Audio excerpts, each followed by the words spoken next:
انا كل خميس بكربلاء. يعني الحمد لله رزق هذا.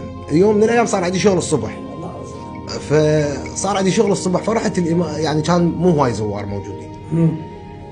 فجاي ازور، صار قدامي شايب كبير بالعمر، يعني اقول لك كبير قريب على الشباك، حكى بصوت ناس جمله، بس انا سمعتها، ومن سمعتها ما سمعتها باذني بجلدي.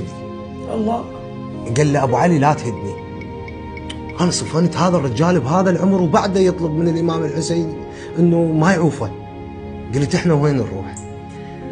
ورجعت بذاكرتي قلت يعني هسه ابا عبد الله بغض النظر انت خوش ادمي مو خوش ادمي، زين مو زين تروح له ما يرجعك.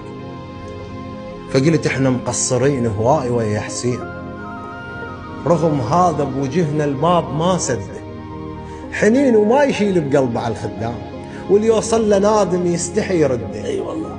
نحس بايد تطلع من ورا الشباك تمسح رؤوسنا من نوقع بشد. الله. عشيره من الخدم بس ما علينا عقاب، الشيوخ اللي علينا بس علي ولد.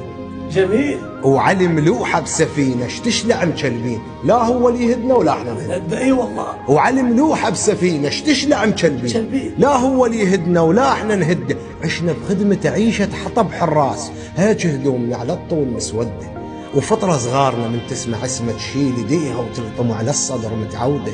وابد مو بس صغير القوم خادم، لا سوى شايب كبير وجاهل ايش قده.